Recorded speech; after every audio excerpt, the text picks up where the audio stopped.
Previously on the Pocket Party podcast, Darren was watching Little House on the Prairie, and it got too exciting, so he slowed it down by watching The Waltons. Everybody listen to Darren Carter. Yeah. We all know he's the party starter. So if you want to listen to a podcast for free, listen to a Pocket Party. Pocket Party. Darren. And we're back, everybody. Welcome back to the comedy podcast of Pocket Party. I'm your host, Darren Carter. We are calling Mike Black in the month of October. The month of October. Yes, we are calling Mike Black in the month of October. Hello, Mike Black. Hey, how's it going? It's going great, man. Thanks again for coming on the Pocket Party podcast. You know, I want to welcome the fans back. If you, I don't know if you guys noticed, but I took a week off, and then I was talking to Mike last night. And I said, man, I haven't done a podcast in I think like 2 weeks. He goes, let's do one tomorrow. So yeah. So here we are. And then I stayed up all night playing video games and forgot about it. So here we are to start that party in your ear holes to tickle your eardrums. That's how I prepared. That's right. I know. It's funny, man. I always, every time I do a podcast, almost every single time at the end, I end it feeling much better than going into it. You know, like going into it, I might have a little, every now and then I'll have like slight anxiety, like, oh my gosh, what am I going to talk about? What are we going to talk about? Sure. And then at the end, I'm like, man, that came out sweet. And I think every time? Yeah. I'd say almost every time. I know you're like, Darren, have you listened back to these? No. Yeah. Yeah, that's awesome. But I get that way. Like sometimes when I go on stage, I'll just not want to do material. Yep.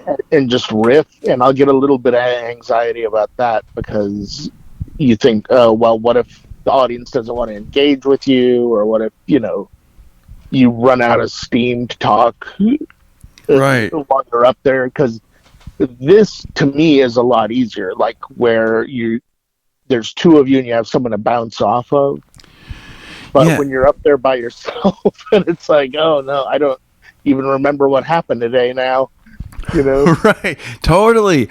I know, because I always tell myself, oh, this is a great thing I could talk about. I could talk about, running into the 103-year-old man, or I could talk about, and then when it comes time to record, and then I don't remember that. Even though I write it down, we don't get to it, or I just, but I did. I ran into a 103-year-old man yesterday on his birthday. Wow. Yeah, With your car? Yeah, no.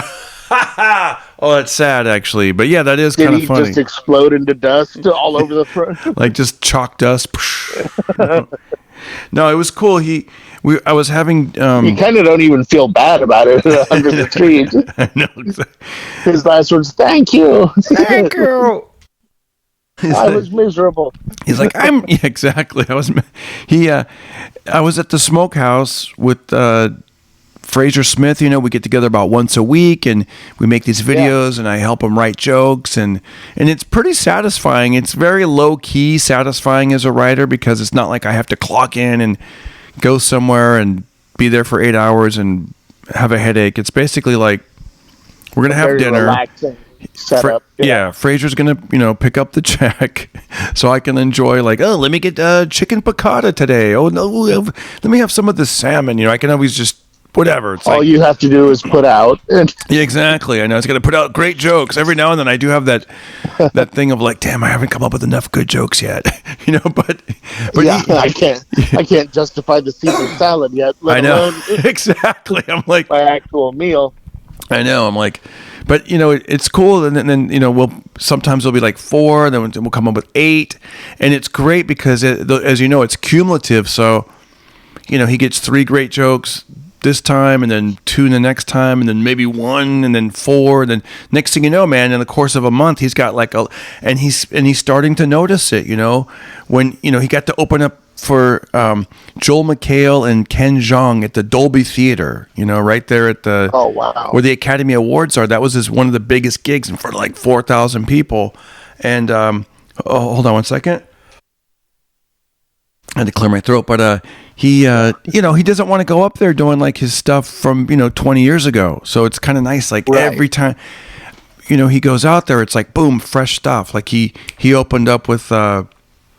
For those of you that may or may not know, you can go to YouTube and see all these videos. Fraser's an older gentleman, very distinguished looking. He wears a nice blazer and huge star in the 70s and 80s all over LA radio. And he was in, a lot of TV and movies and stuff, and always did stand up. And he always had those one-liners. But the one, and he I snapped my finger because he does that at the punchline. But his stuff, you got to turn it over. Otherwise, it looks dated real quick. Like it could be like super popular and then. Right. 4 months down there. Like I remember when the Russian-Ukraine thing was happening, one of the jokes we wrote was like, man, where's the Canadian truckers when you need them? But now it's already, you don't really hear about the Canadian truckers. And, so we always have to come up with these. Yeah. That's the very tough thing is he's doing one-liners, which are very quick, first of all. Yeah. And second of all, they don't have a long shelf life. I know. So he's constantly got to be coming up with new stuff. Yeah. And what's really, and the only reason I'm telling the audience this is he has no problem letting people know that I've been helping him, which is awesome because some people are like, hey, can you kind of keep it hush? Like, but right. We were everywhere. The general idea is when you're on stage, is it's supposed to look like you came up with all this stuff.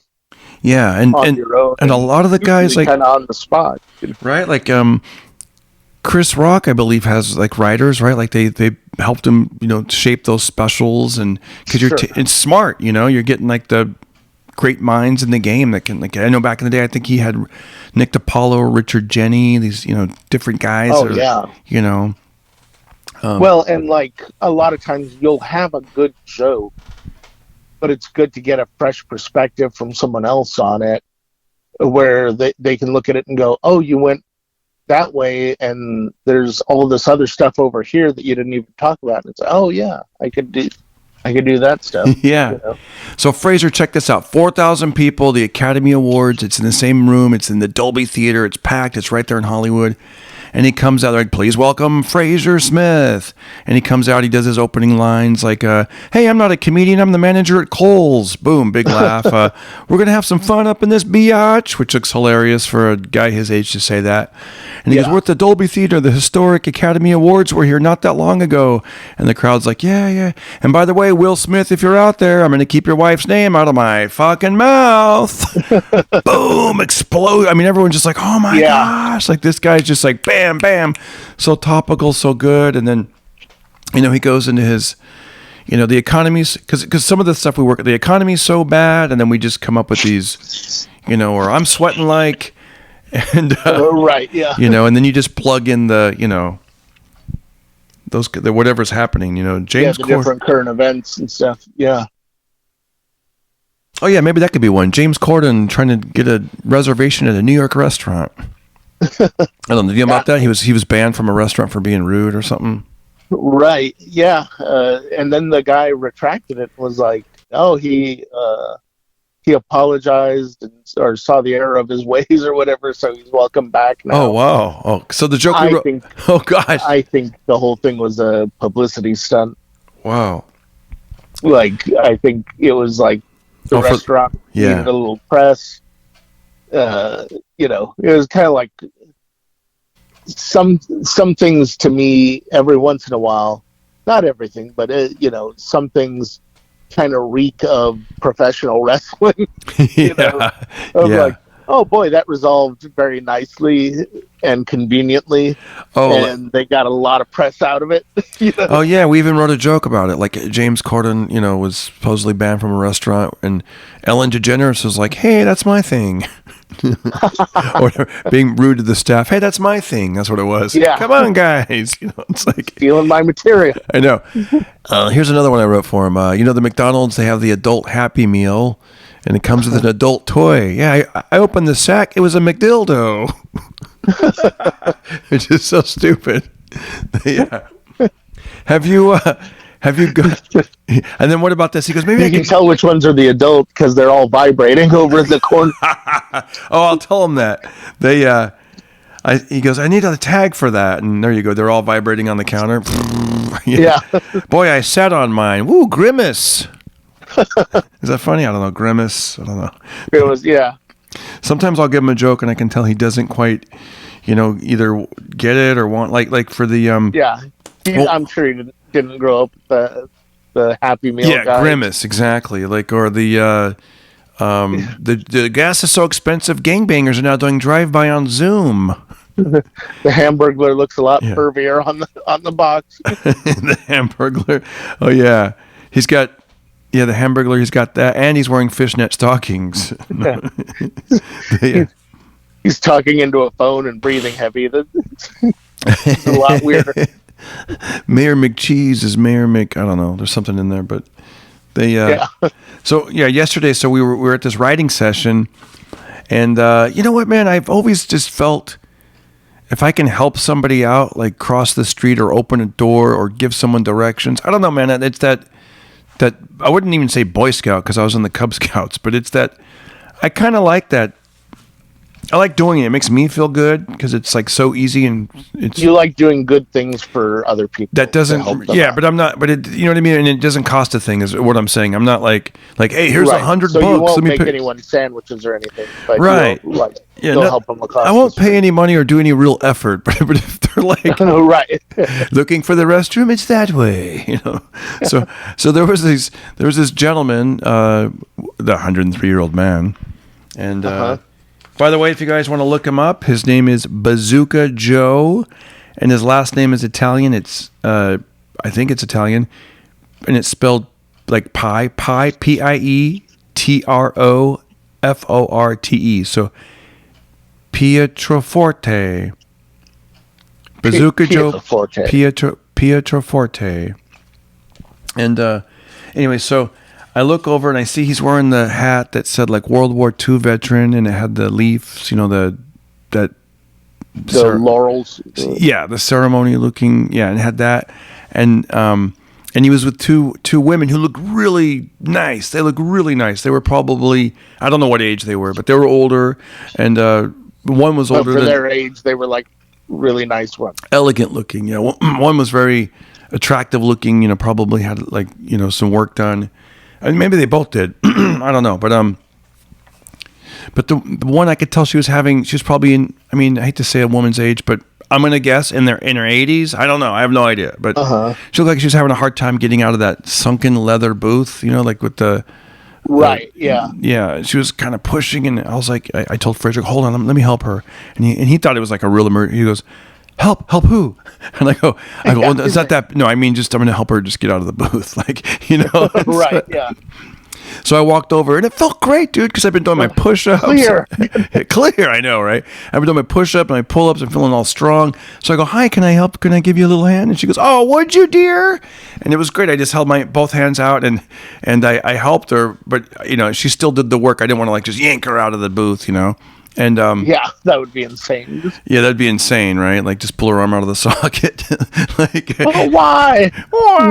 You young you millennials? I'm like, dude, I'm not a millennial. I'm like, yeah. I don't even know what I am. Gen X? I don't know. But so then she goes, I'm not the real star. The real star is him. And then she introduced me and she goes, he turned 103 years old today. And he's like, it's my birthday. And then he just started laying in with all his credits, if you will. He was like, "Yeah, my name's Bazooka Joe. I was interviewed at the Ronald Reagan Library. I'm the Library of Congress. I worked for General Patton. I fought World War II under General Patton." He's like, gives me his whole It was really interesting, and then he handed me a card. That's how I remembered his name, and I actually did. He goes, "You can look me up on Google," and I did. I looked him up on Google. It was really fascinating. There's interviews that have been done with him and whatnot, and I'll probably watch more after this podcast. But I go, wow. So I said, and And then they made a joke. They go, "We're here for his 103rd birthday, and we're coming back for his 104th." I thought that was really sweet. And then I said, he goes, "I still love dancing. I'm a dancer." And because I guess, and I looked it up on like YouTube. I guess he was known for like going out and still shaking a leg and getting out there and cutting up the rug and dancing and stuff. Sure. Yeah. And, I've seen old people dance. It's not. It was nothing to write home not about. cutting anything. Right. You're more impressed. Shuffling back and forth. Exactly. Exactly. And then old people dancing is mostly them, just shuffling around and trying not to pee. Yeah, it's like, oh wow, he's actually standing without a walker. He's dancing, But and then he said something about how he he's not like that guy from Six Flags, Oh yeah. Yeah, I know, right? It's not like a young person putting on an old man costume. It's like it's the real thing. He's like, yeah. And I said, "Dude, have you lived in here long?" "Oh, I came out here after World War II." And I said, "Oh, you've really seen Los Angeles change a lot in the last." And he said that he opened up, and I'm sure you could find the real answer online, but he opened up a couple of theaters, like here in Los Angeles. Like he named the name, I didn't know what they were, and he goes, "And I have a golden pass to any movie theater." And then I said, "There probably aren't a lot of movies you're interested in watching nowadays." And all of them were like, "Nah," because I know because I know at my age I'm not that interested in watching. I can only imagine, like, and I start making about me. So you took his prize and just took a dump all over it. Yeah, what are you gonna go see? Smile? No, the waitress just told us how she walked out of it. I mean, like, I already know, like, yeah. I start laying off all my garbage on him. Like, yeah, all these movies that are like, forced casting with all their woke bullshit. And he's like, "Wow." No. This thing is worthless. I know, because I was about to say how I love the last movie I saw was George Clooney, or not George Clooney, Clint Eastwood in the movie theater. That's a long time ago. I know, because that was the first one that right after the pandemic opened up and didn't go to the theater. I was like, I'm gonna go see it, but luckily I didn't say that. And then he just kept talking about himself again. And then he goes, "And then I did this, and then I did that," and then that's why he stayed alive so long. He's made it all about him. I know. It's funny. I told someone about that. I go, "It's so cool," and all these accomplishments. And they go, "What, did this guy just brag the whole time?" 103 years of bragging. I know. I was like, and then it's funny. I told someone else I was at a comedy club last night. I was at Flappers. Damian Wayans dropped in. That was pretty cool. Got to see him perform. I wonder what that guy's personality was like right after he was born. He's like talking to the other babies. "I just came out of a lady." I know. "It came out of a lady. What did you guys do?" "Same thing." "Oh, yeah. How was your journey?" I did it better. I did it better. "Yeah, well, we're twins." "Well, that's right. There's only one of me. They broke the mold." "I saw the first twins," he's telling the guy on the other side. Yeah, I know. He's bragging. "I saw the first twins." Yeah, and I was like, I go, "I'm not good at math, so tell me." And then right as I was saying it, I did the math, and I was like, "Oh, you were born in 1919. That's so cool." Like, I'm like, technology. Yeah. I go, technology's changed so much in the past like 10 years. I can't even imagine like 103. Yeah, I remember one time when technology started, basically. Exactly. Yeah. He probably did, right? Like he was like hot diggity indoor plumbing. Yeah. He's seen some weird stuff at 103. I think sometimes, and I realize, like, by having a bad experience with an older person, that sometimes they don't want to just hear like general broad strokes. They want to hear about them specifically. Like, you don't want to hear like, "Wow, Mike, you saw that." You want to hear like, no, me specifically. "I opened for Andrew Dice Clay." Like, you don't want to. Right. Yeah. You don't want to just be like, "Dude, you were around when the Rubik's Cube was a thing," like, or whatever. Because I remember one time. Yeah, and it's like you were saying about technology. It's not just the technology. I'm interested in how people handle different things. Like, the first escalator, they had to give people brandy to get on it because they were terrified of it. Wow, that makes sense. I do remember as a young man, like in my was probably 19 or 20. This older lady was almost terrified to get on the escalator, and I'm like, what's the big deal? This is not scary at all. To me, it wasn't scary at all. I'm like, you have handrails. You stand there. Can you imagine though the first time someone's like, get on these metal stairs that move? Yeah, and then there's that fear of like you're gonna get sucked in there somehow. Your feet are gonna get trapped, and you're gonna get right. That was it's like they did that whole thing in the Crocodile Dundee about that, where he kept like avoiding, like he kept climbing back up the stairs because he was afraid of the thing at the bottom. Oh yeah, I know. That'd be like, hey guys, Grandma, just get on it. It's a wood chipper. It's gonna get us there faster. Yeah. No, those things malfunction. Yeah. Like what's that, Mike? Mitch Hedberg joke, right? Do you remember that Mitch Hedberg joke about the escalator? No. I think he said something like, when it broke down, it was just stairs. Oh, well, yeah. Or something like that. I don't know. I probably ruined it, but that's like the wood chipper. When it's not chopping wood, it's just chipper. It sounds all happy. But I hate that joke. That's terrible. I know. What do you think's scarier? You want it? I'll give it to Fraser. Let Fraser have that one. Yeah. Hey, I wonder if a wood chipper is not cutting wood. Is it He just chipper? stopped inviting you to the smokehouse. Exactly. He's like, hey, Darren, we're going to have to go half and half. Dutch. Yeah, he's like, I think I'm good now. I know. It's funny. I thought Fraser's pretty focused, though. Like, I don't think he was that interested in the 103-year-old man. Yeah. He was kind of like still working on his jokes, like, Well, the 103-year-old man probably met him when he was a toddler. Exactly. I know. Boy. Yeah, I know. They're gonna have a big show when? A long, long time from now. I know.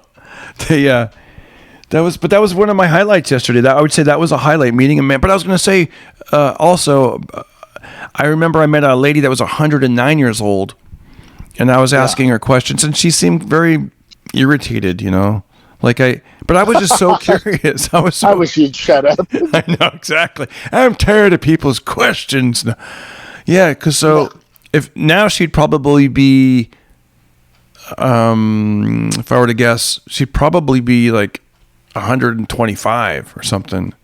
So I was asking her these. Guess. Yeah, I don't know. I mean, that's exactly. But I asked her these questions. I was like, wow. I go, have you? I asked her something about being on an airplane or something. Yeah. And I was like, wow. And then she's like, I go, have you ever been on an airplane? And she's like, have you ever been on an airplane? My brother was a pilot. I was like, oh, okay. What are you, stupid? Of course I've. Yeah, I know. I was just thinking like what was happening 100 and, I mean, seriously, it was like if she was born in the late 1800s, I'm like, yeah. But yeah, that was pretty, yeah, I guess. She could have been on the first airplane. There's no telling. Yeah, exactly. I guess I was thinking like that, like to see like, the Wild West to where we were then. I had to date Orville and Wilbur. Exactly. I had to help them push. Yeah. My name is Kitty Hawk. They named it after me. Yeah. You and your questions. Exactly. Yeah. So what's it like to be on a cell phone with no cord? Will you shut up already? No, it's like, I adapt just like everyone else. Yeah. Do you remember what it was like before cell phones were in your pocket? Yes. Well, there you go. Duh. It was just like that. Yeah. Somebody get this kid out of here. I remember the last time I talked to a dumbass. I know. Oh, damn. Do you remember do you know what's one thing about hanging out with older people? They tell you how young you are and they still treat you young. I do. Man, that was really flattering. Well, yeah, and I'm starting to get to the age where I notice that myself. Of like, I'm talking to a younger person, and they'll say something, and you go, "Oh, that you haven't lived enough yet to know what you're talking about." Right? Like you have way too much energy for. I know.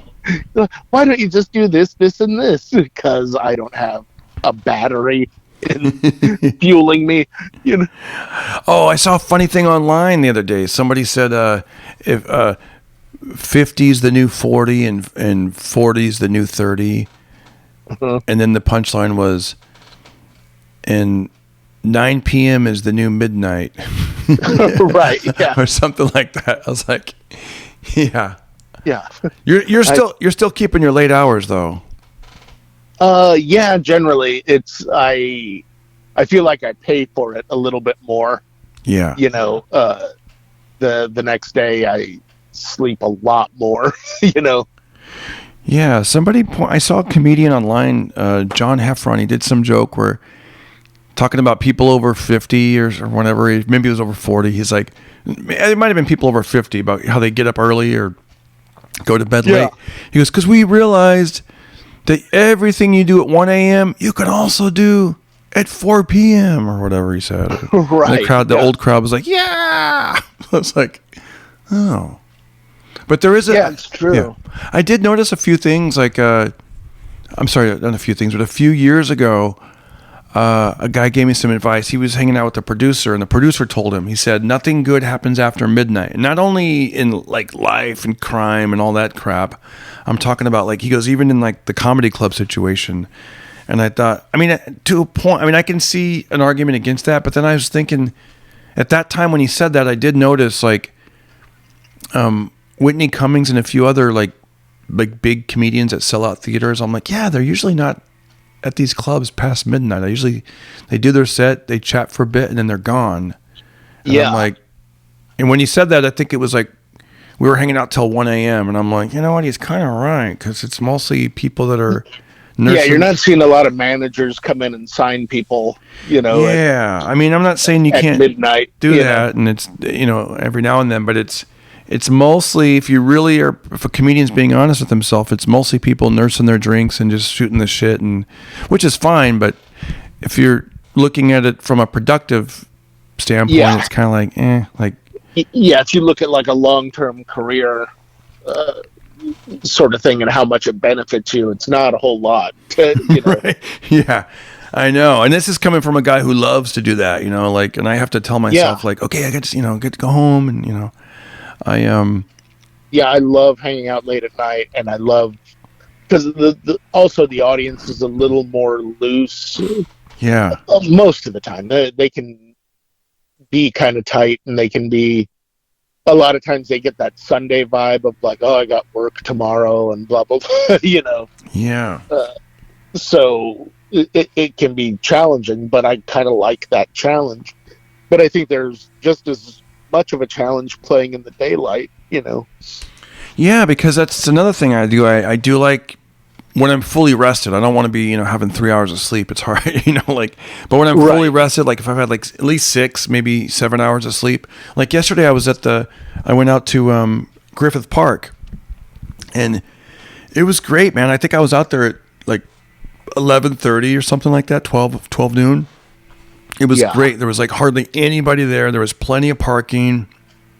And here's how desolate it was. I was on this trail way above ground level. Like you get to the area where you can start seeing the ocean on one side. You could see the observatory. You could see the Greek Theater. You could see downtown LA. I mean, I was on this trail that leads up to that.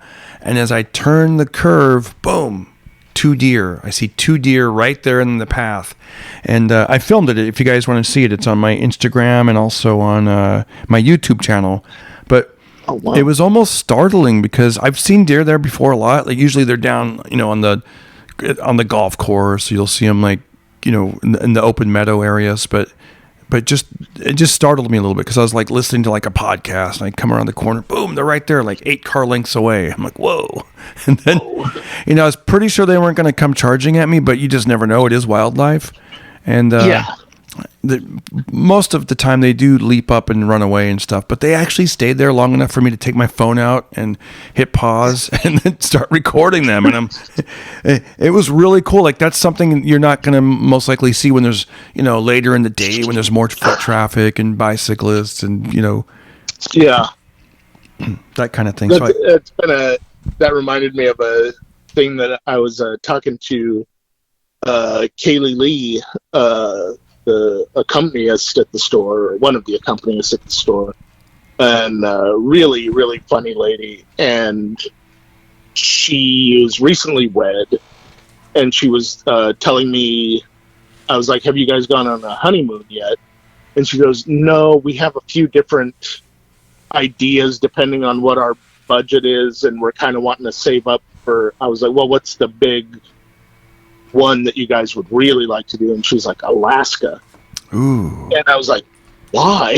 Like, are there activities in Alaska? Is there anything to do? And she was like, I want to see the penguins. And I was like, oh, do they have like a penguin petting zoo?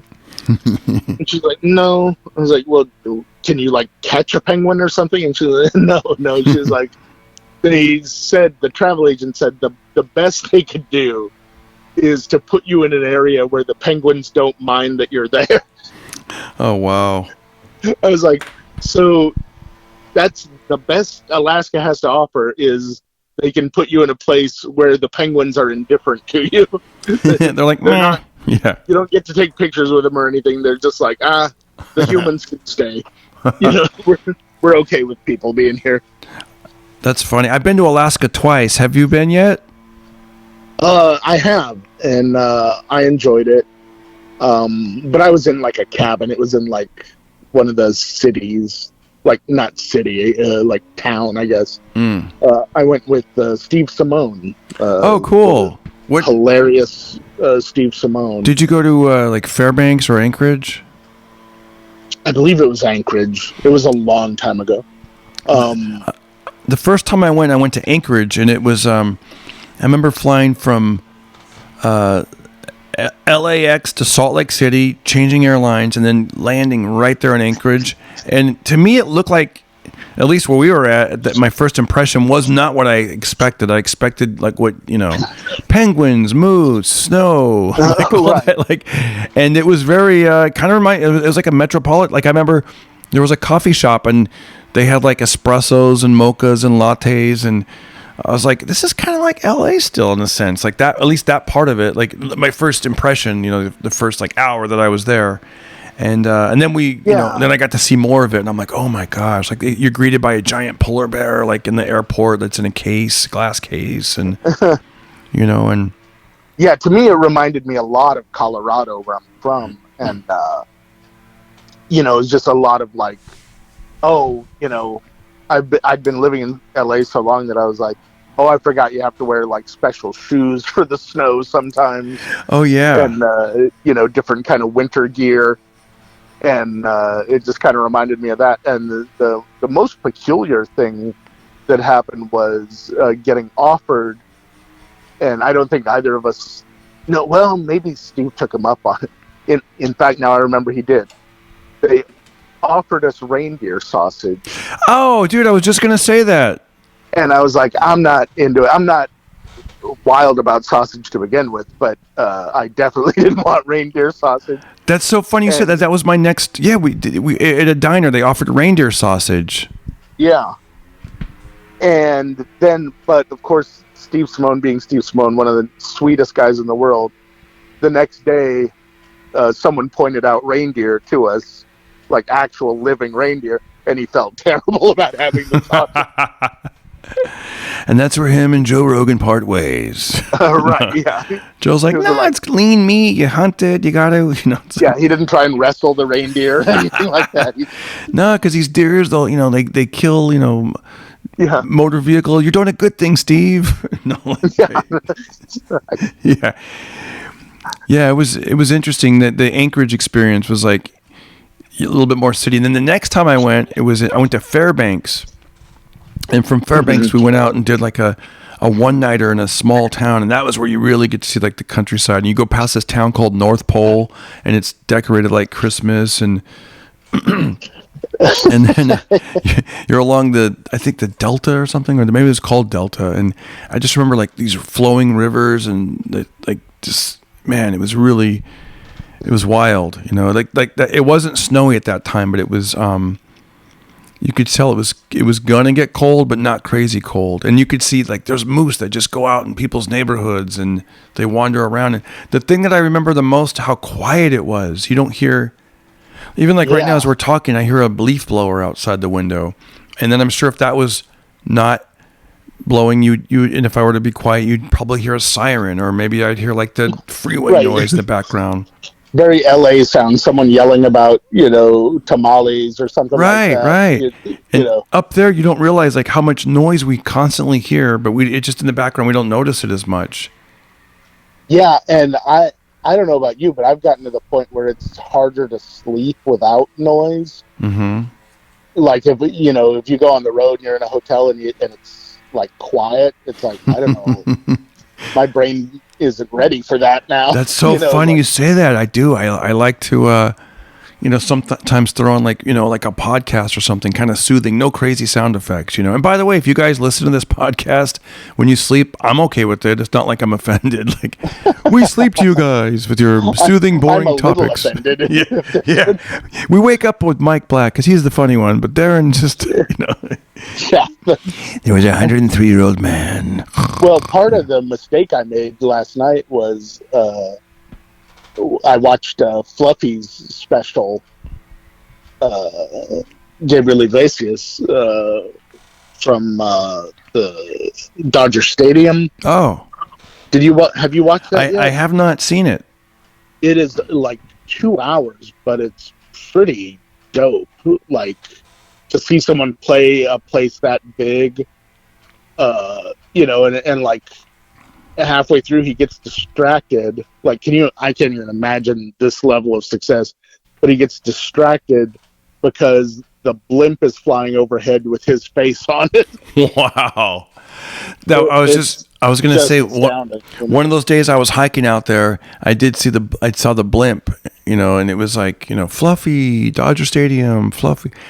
That's smart that they shot a special out of it. It wasn't just like one-time show, and then it's good that they recorded it. Oh yeah, you would have to record something like that, because I don't think anyone's done that, at least that particular venue. When it was 2 hours, was it 2 hours of him on stage telling jokes, or what was it? Yeah, for the most part. There was a little bumper at the very beginning and at the very end from his buddy about how long they've been doing comedy together. Did they put the other openers in there? Like who else was in there? Martin Moreno, maybe?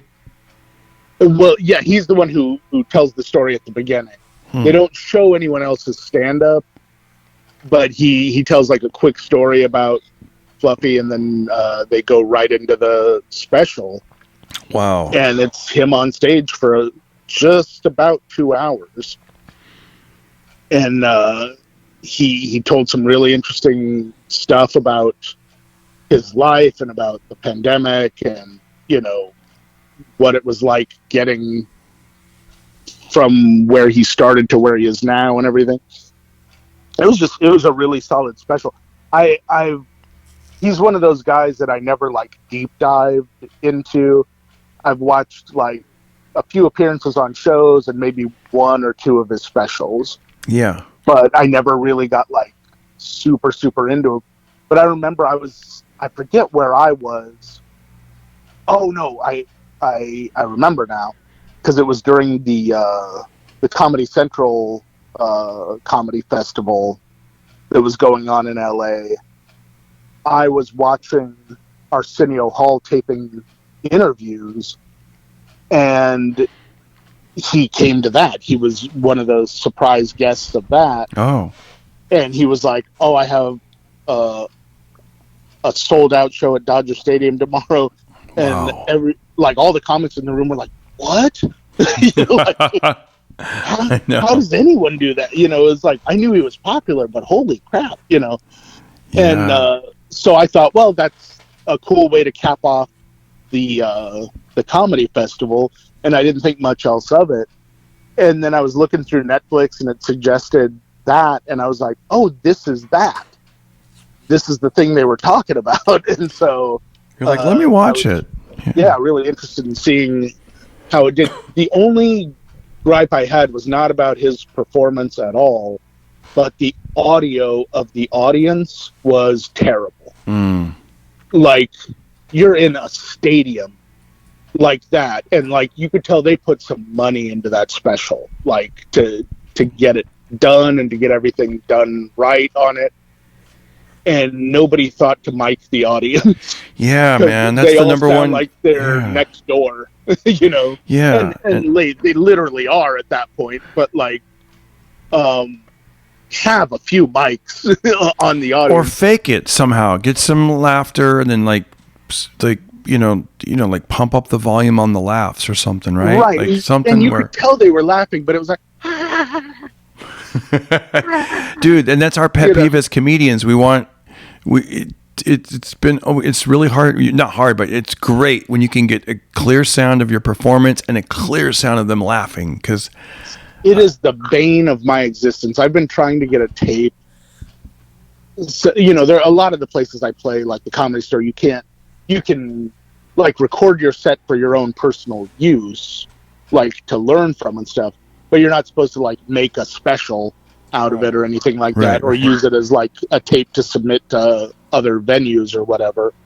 But I do very few shows besides that, and every single one I'll get one where either my audio is terrible or the audience audio is terrible, where you're like, or the video is awful, like it's just the room's poorly lit or something like that.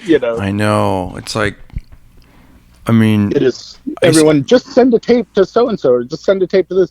I would love to, but not any of the tapes that I have. They're awful. Dude, speaking of the 103-year-old man in the technology, I remember the first club I tried to get into. I actually got in there, but I remember meeting during the day with the club owner, and I brought a tape recorder, and I hit play and let him listen to my set from that week. And he was nice enough to like, he's like listening and he's hearing the laughter, and he's like, and then he goes, I'm assuming you're doing like act outs or some facial expressions here. And I'm like, yeah. Because you're not really, you could barely, I mean, it probably made no sense. You're doing an old time radio play for him. Exactly. And here I was like 19, probably had, you know what I mean? Yeah. I was like, you guys ever get those days? And then I'm just quiet. Then all you hear is like laughter. And then like, what are you doing? Are you dancing? What's going on here? You're doing a facial expression here or something? Exactly. Dude, I remember the first club I ever played that was in my hometown, Fresno. And at that point, I'd already done like forensics where, you're going to like the state tournament and the national tournament. It's like a speech and debate team, but we called it forensics. And right. You'd write these original like pieces. And so I was used to performing. I was used to all that good stuff. And then to actually have a microphone and your voice is amplified, and that's when I consider my stand-up comedy career starting, because I'm like, okay, I don't have use of both hands. I have to hold the mic with one hand and learn all those, that kind of thing. So at that point, I'd been doing pretty good at like these dive bars, bowling alleys. We performed like at a drug rehab, and they were very happy to have us, by the way, the drug rehabs, because it's usually people that are turning their lives around and they're stuck in these meetings. So when comedians would go in there and do like 10 minutes, they were just like so appreciative of it. And so I had my bad shows, but mostly good, and some great shows.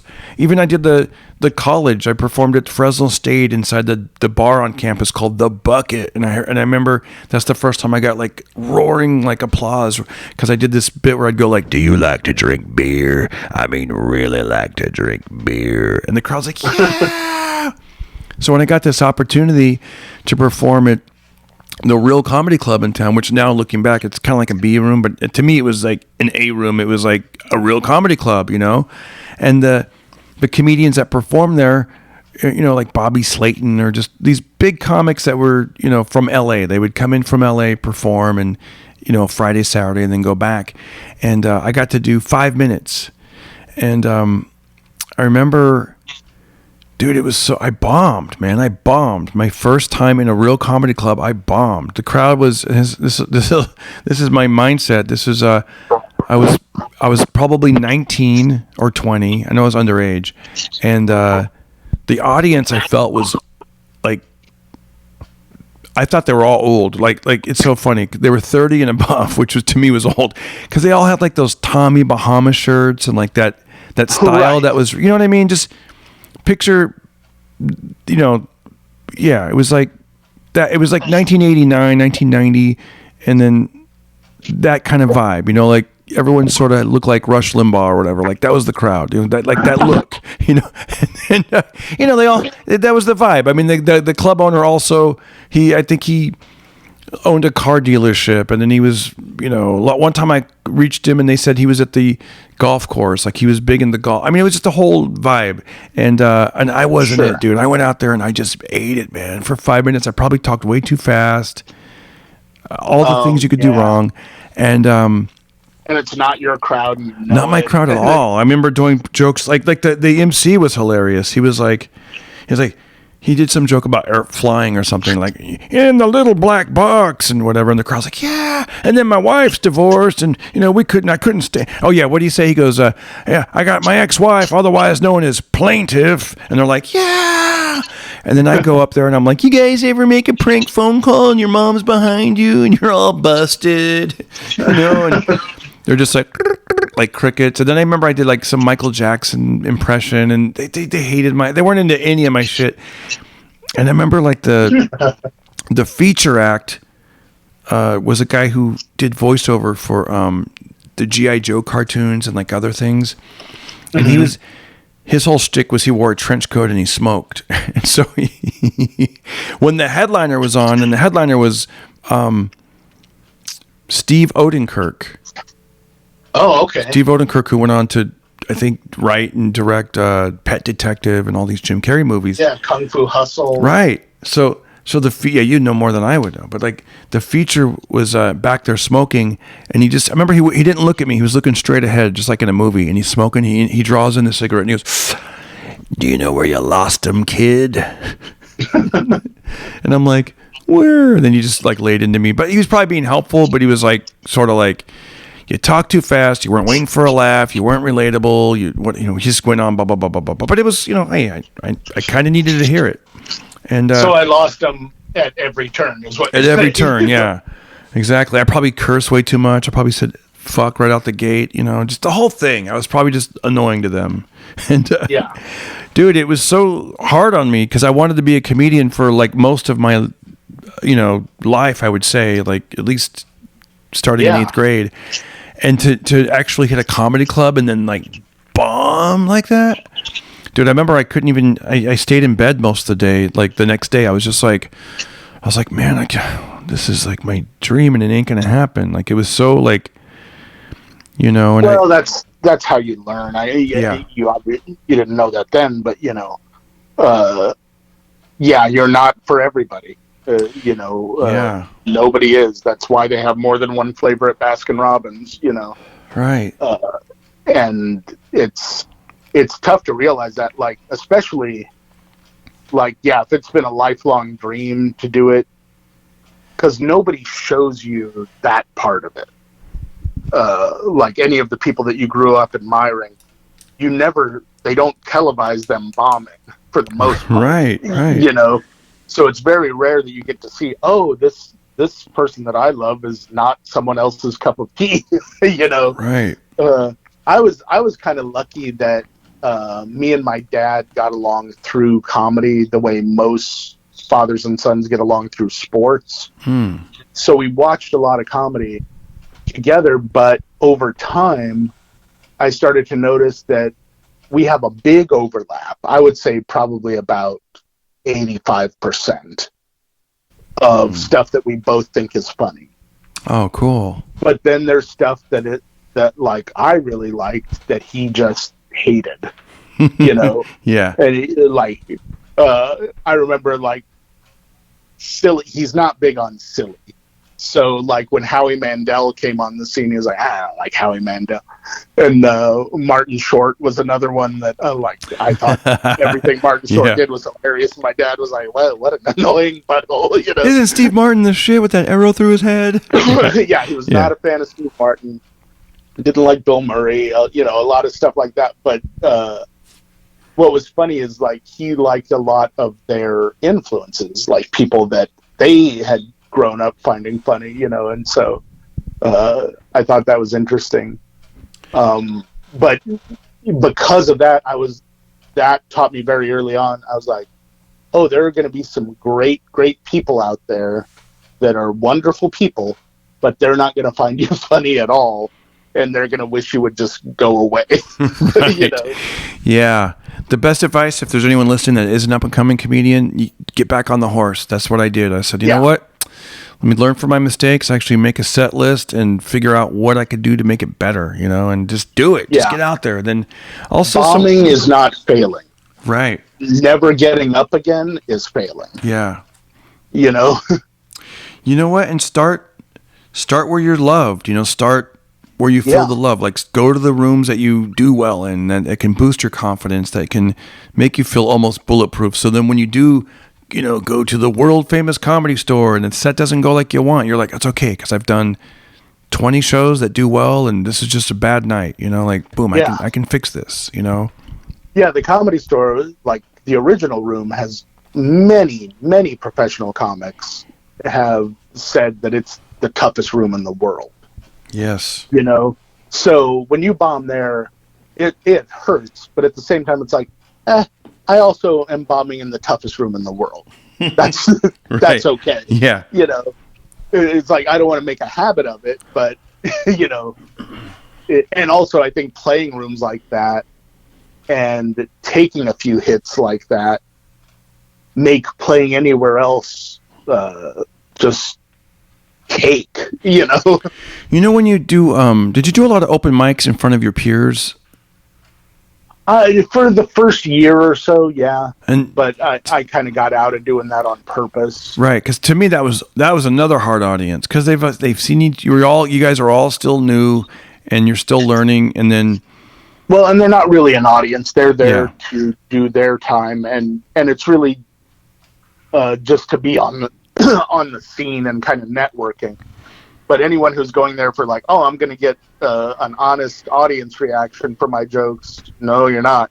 Maybe the first time you do it to a new crowd of comics that have never seen you.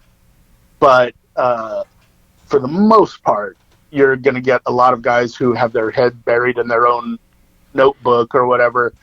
And the worst, though, is that, like, when you see them like with their heads buried in their notebook and you tell a really good joke and you see one of them start writing, it's like, he's like, oh, I never thought about that. Anything, but that's not good. I know. Yeah. And then now it's worse, because they don't have notebooks as much. They have like these glowing phones, and they're all staring. Yeah, they can tape your entire set. And you don't know. You know. Yeah. I did. Well, what I was going to say about that is, I remember when I first moved to LA, I'd already been doing comedy for 6 years, and this comic that I met at the Laugh Factory, he was like, hey, let's go to this place in Venice, and we went down there, and there was about 30 people in the room, and I hit him with my first big punchline that would always kill on the road, and no one's laughing. And I was like, this is so weird. And then I did my next joke and nobody laughed. And so I just paused and I said, are you guys all, how many people here are going on tonight? And like, they all raised their hands or clapped or whatever. And only one girl didn't. And I go, you're the only like non-comedian? And she goes, well, I'm a comedian. I'm just not going on tonight. Oh no. Yeah. And I go, I go, you know what? Come up here. You can do the rest of my time. And she goes, really? And I go, yeah, you just come up here. And I gave her the mic and I just walked out. I walked outside the club and I was just like, man, this sucks. Yeah, it is kind of pointless sometimes. It was pointless. I was like, I mean, like I've done it on occasion to just kind of like show what you can do, you know, to like like I'll go to an open mic every now and again just to try and kill, but not really. I won't test out new material. I'll just try and kill at an open mic, just so some other comics go like, oh, that guy's funny, you know. Here's what's good though, like I noticed, like especially as we've gotten more experience and older, and you know, that gap is there's a giant gap now. So now if you were to go back to a place like that, none of them know your comedy, none of them know your act, you're not even their peer. So, you know, for the most part, I'm sure, you know, like, I mean, it could be a really awful room with like, I went to this, there was a room, the other night, screw it, I'll just tell you, it was Flappers. So it was last night. And so I'm in so they paid me to do this. There's a comedy contest, and then they have this one, they want it, you know, like, here's a headliner, like, and you go up at the end, right? And they pay you, and it's great, and you get food and everything. And but I first walked into that little room. It's that Yoo-Hoo room, and there was like, I don't know, like 10 people, and I knew that they were all comics, and I'm like, oh boy. I'm like, you know what? Let me just focus on the food. I'm like, yeah, let me get that salmon salad and some sliders. Right. But then something great happened. Damon Wayans popped in, and he brought Sean Wayans. And when everybody found out, all the other comedians that were in the green room flooded into the place. So now you've got this full room. Now there's like 40 people in there. And Damon went on, Sean went on, after the contestants went on. And what's good about that is, like, when comics are watching a comic that they really respect, they're kind of on their best behavior. They're like listening and laughing and stuff like that. You know? Totally. And here's another thing I noticed. Like, to me, Damon is like one of my favorite comedians, man. Like, he guy is so creative and good. Yeah. His son is hilarious. His son is so freaking funny. And so I was talking to Damon a little bit last night, and then he went on, and I noticed, like, there was a waiter that was kind of putting the menus together. And he asked me, he goes, who is this? Like, what movies has he been in? Like, he didn't even know who he really was. And then I realized, like, because when I see Damon, I think for me personally, I think In Living Color. I go straight to In Living Color. And then I asked this guy, and the guy, the waiter I was talking to said he was born in 1996. And I'm like, damn. So like the year it got canceled, probably. Exactly. You know?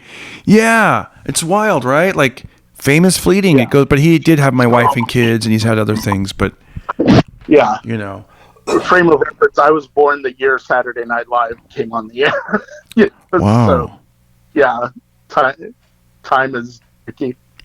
Yeah, like, yeah. Did you love watching In Living Color? Or that's probably in your range still, right? Yeah, I liked it.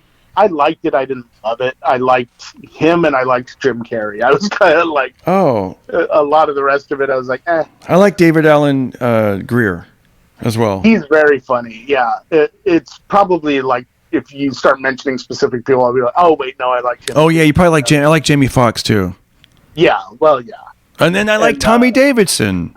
All right, I get it. It's a wonderful show. Why don't you relax about it? Well, they sponsored the podcast, and it's the greatest show of all time. Are you happy that? Yeah. Like you produced it or something. So I went up, exactly. They produced this podcast. No. So when I went up, I was like, it was really cool because, you know, everybody in the audience was a contestant. Most of them probably started comedy like a week ago, or maybe, you know, what maybe the veterans in the room had been doing it for 4 years. I mean, who knows, right? Sure. So I made a joke out of that. Like, I go, man, imagine if you're in a contest and like Damon Wayans was competing, and he's like, let me get that cash prize, you know? Right. Yeah. Little do you guys know that Damon is the winner tonight, and second place is his brother Sean, and I'm in third or whatever. But they were laughing, and it was great. And I actually did all my material, and it was such a different experience than when I was like 22 and you're doing an open mic, and the only thing that's getting laughs is when from other comedians are like the really graphic jokes or something shocking, you know? Yeah. Like, my buddy does the open mics. He's an up and coming comedian. He's like, yeah, that's really the only thing that gets laughs. He says, are people that make these really like outlandish type jokes, because it makes each other laugh. And I'm like, and that kind of stuff generally doesn't work in the public. Right. You know? Yeah, it's like that sort of stuff can get you notoriety, but it also can get you canceled now, you know, too. So. Yeah, I heard Earl Skakel on a podcast. He was saying that he was he had a parallel career with Dane Cook in a sense that they used to call him the Dane Cook of open mics. He goes, I would just crush in these open mics. Well, Dane Cook was crushing at Laugh Factory in Dublin's and Madison Square Garden, and, you know. Yeah, it's like I'd much rather have the other exactly option. You know, there was a comedian. Broke comedians don't buy a lot of merch. You know? Right, and a friend of mine was telling me that there's this. Like, I got to do one of the Laugh Factories.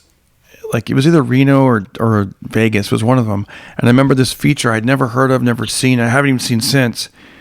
Bombing all week.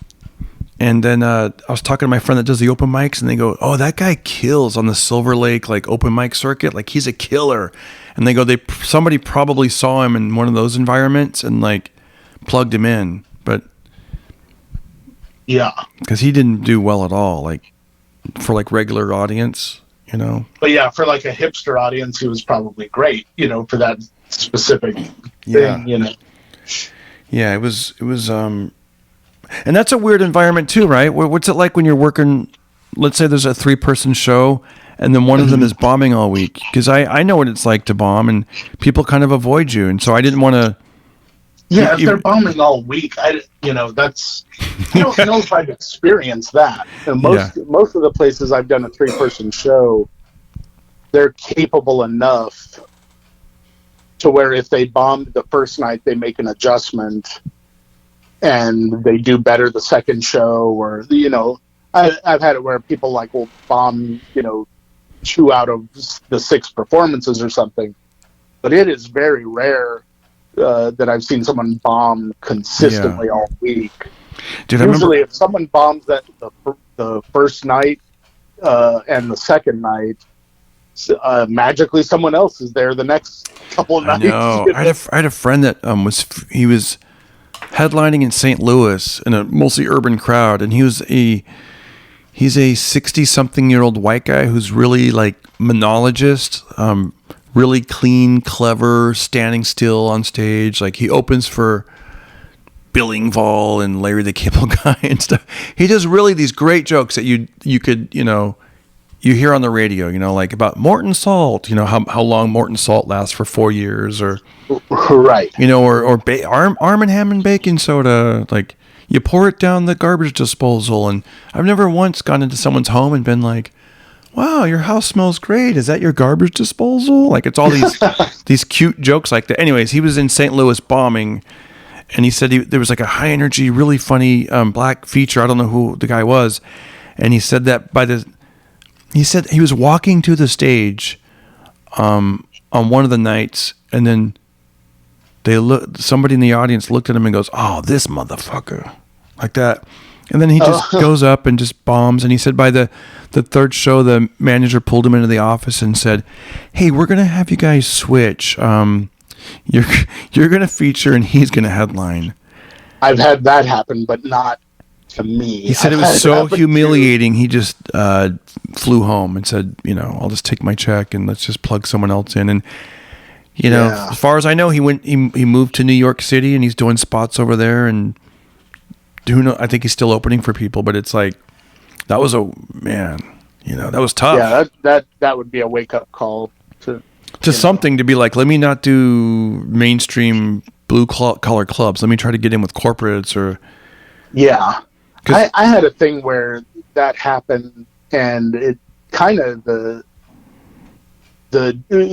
deal was, it was me and this other comic were supposed to trade off. One of us had opened the show one night, and one of us had opened the show the next night. But I was constantly killing. Yeah. And the other comic was kind of struggling. And so they kind of made the call. They were the headliner was "Look, we want the show to build, so you're going to do the feature for the rest of the weekend, and the other comic is going to open." And a lot of it had to do with their level of experience. They hadn't been doing it as long as I had. They were a funny person, but it's when you're just starting out and you've got 10 minutes shaky, and you're supposed to do a feature set, that's not good for anybody. Right. And so I think people can take it harder than it is on stuff like that, where it's oh, it means I'm not funny. Listen, no, you're just not ready for that level yet.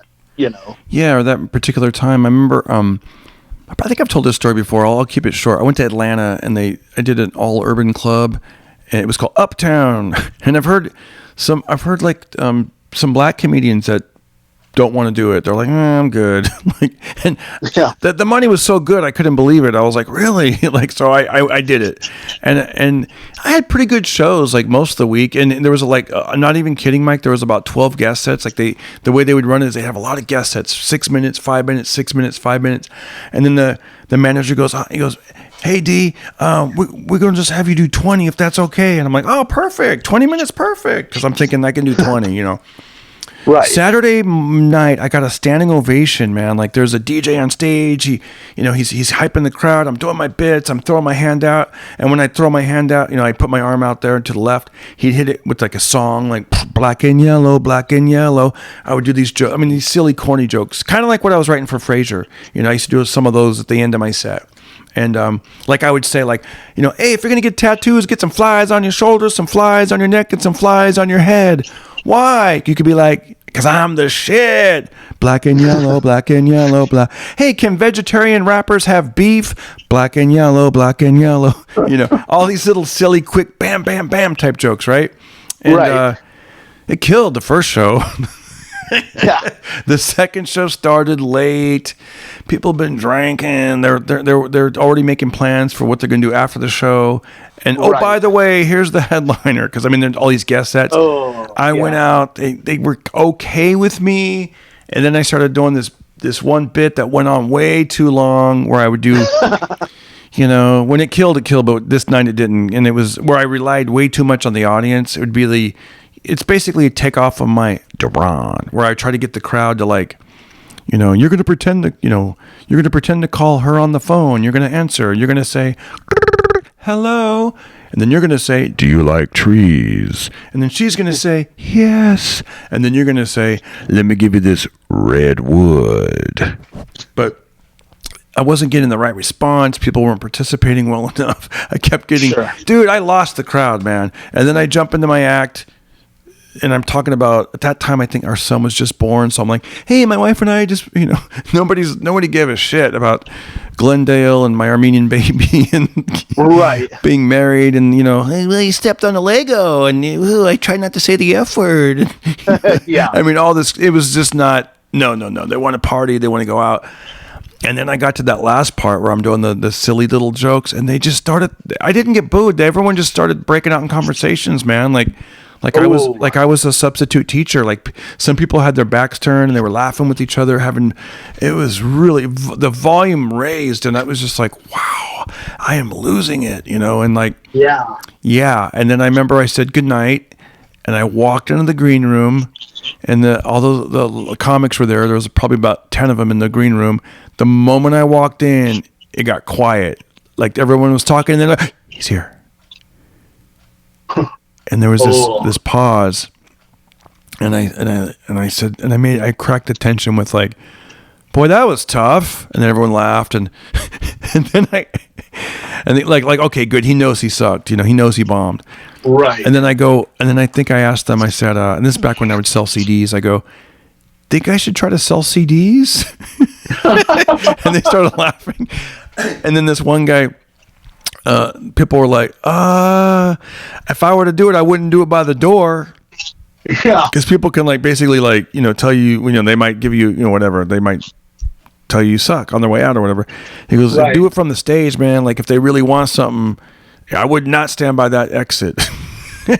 Yeah. And then this other guy was funny. He goes, yeah, man, sell CDs. Ain't nobody like Walmart, and Walmart sells CDs. I was like, good point.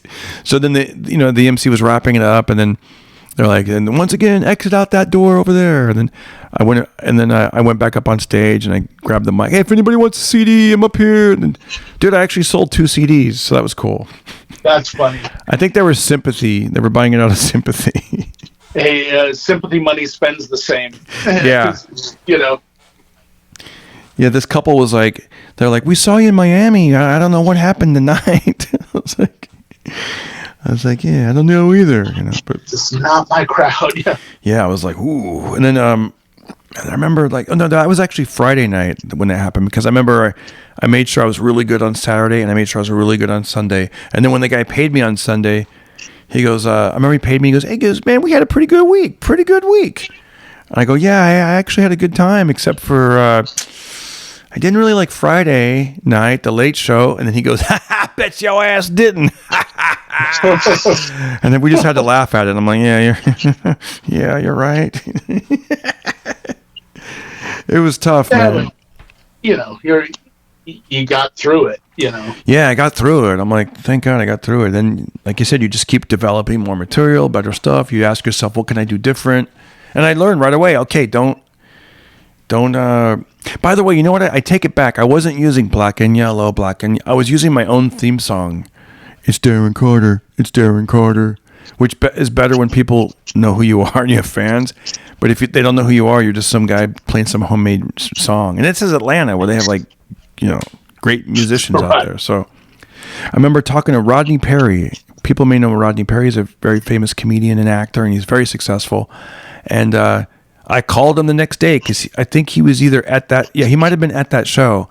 And he suggested to me to he gave me some pointers, and one of them was maybe get a song people that they know and they like don't do like the novelty of like my own theme song didn't really play well, and he goes, and maybe get to the jokes quicker and don't do so much audience participation. I was like, dude, thank you, and thank you, yes, yeah, he helped. It was great, man. I always remember that, like how helpful he was. Yeah, it's weird on the road. You want to have like an act that doesn't require any participation. Yeah. That you can go back to if the audience is just dead, Totally, because they could be dead for any reason. They could just be exhausted or... Yes, you're right, exactly. I took all those fun things I used to do like 15 years ago. Like, I'm going to bring an audience member up on stage and they're going to wear my shirt, because I used to have like these girl shirts that, like they were the small size and they were pink. And they said party starter, and it was always funny to get a really big guy to take his shirt off, put that on, and then have the DJ play YMCA, young man, do, do, do, do, do. It would kill. But then when, the DJ's missing his cue, or when people are coming up on stage and they're not, you know what I mean? There's a million things that could go wrong. When it went right, it was awesome, but when it went wrong, it's terrible. It's an awful way to end the show. Where you're just like, oh, here, have a shirt, okay. I mean, yeah, forget that. Yeah. Mike, man, we did a great episode, and like I said, I love hanging out with you and talking with you, and hopefully the people listening, this made your day a little easier. And can you tell them about iTunes and reviews? Oh yeah, you guys definitely want to leave a 5-star review and leave a comment too. That really helps out. Like just anything about the show that you liked. It helps kind of push the show out to other people and spread the word a lot. So if you can follow, subscribe to the podcast, that really helps a lot. Any of that stuff, not everyone can support financially. You can't buy merch all the time and whatever, but you want to help out. That's the free, easy way to help out with any sort of podcast, For sure. Like everything helps on YouTube, but especially in the podcast world, and they all go off Apple. It really helps. Like our last review is in September, and now we're closing. And before that, it was May. So, and I always read them on the air. And if you want to plug your business or your social media, well, definitely, I have no problem reading that. And like, here's one, random one. Hello, this is Cindy from Michigan. This is a very well put together podcast. I love the guests, info, stories, and laughs. Keep bringing the pocket party. Nice. Yeah, that was cool. So any of that kind of stuff, like if you have a business or something and you're like, hey, brought to you by Larry's Auto Service in Tallahassee, I'll read it. I don't care.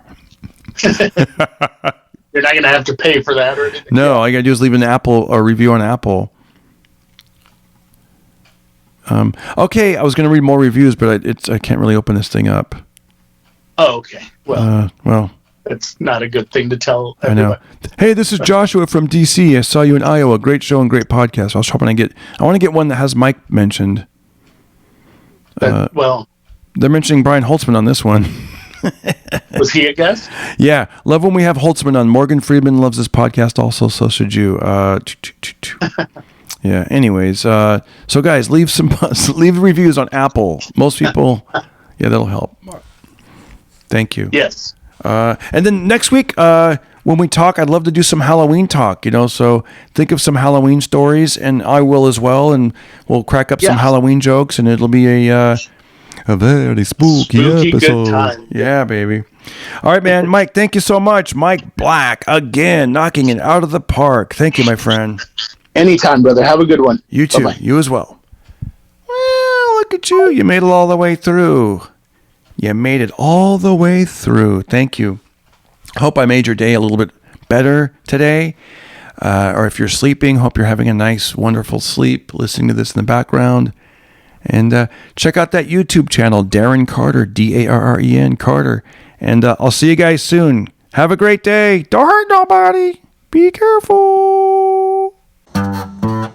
Everybody listen to Darren Carter. We all know he's the party starter. So if you want to listen to a podcast for free, then listen to The Pocket Party.